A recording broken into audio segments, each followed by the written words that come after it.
Hello everyone, সবাই কেমন আছো? আশা করি সবাই খুব ভালো আছে আর আমিও ভালো আছি। তো অনেকদিন পরেই আমি ভয়েস দিচ্ছি এরকম ভিডিওতে, ব্লগে।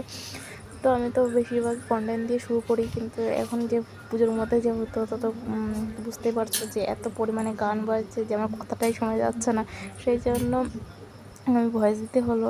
তো এই ঠাকুরটা হচ্ছে আমাদের ক্লাবের ঠাকুর, খুব সুন্দর হয়েছিল ঠাকুরটা। আমি তো এবার পুজো করতে পারিনি কারণ বাবু ছোট, ওই জন্য পুজো করা হয়নি। তো পরের দিন, পুজোর দিন তো মাসির বাড়িতে গেছিলাম, আর পরের দিন আমাদের ক্লাবে এসেছিলাম ঠাকুর দেখতে।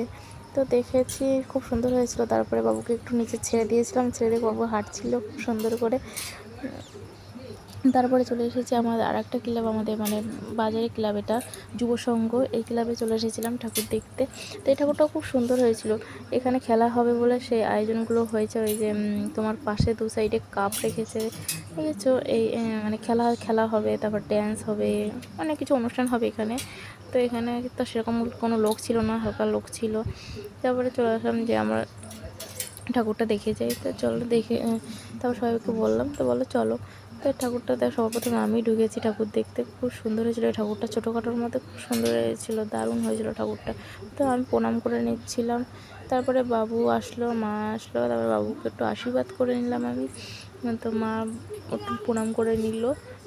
তারপরে একটু বাবুর সাথে একটু মজা করছিলাম, সবাই মিলে একটু খেলাখেলি করছিলাম। তারপরে ঠাকুরটা দেখো খুব সুন্দর হয়েছে, খুব সুন্দর।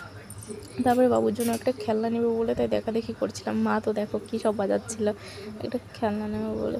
আমি একটু ড্যান্স করে নিলাম তার মধ্যে। আবার দেখো বাবুর কত খেলনা, ওর বাবা ঠাম্মি দিচ্ছে ওকে, বুঝছো? দেখো বাজাচ্ছে। তারপরে চলে আসলাম ফুচকা খেতে, যেটা মেয়েদের তো খুবই প্রিয় জিনিস। সাথে সবাই যেন বাটি নিয়ে দাঁড়িয়ে পড়েছি ফুচকার লাইনে। তারপরে চলে আসলাম আর একটা রেস্টুরেন্টে, যেখানে এগরোল চাউমিন পাওয়া যায় সেখানে। তো ভিডিওটা তো আমার এই পর্যন্তই।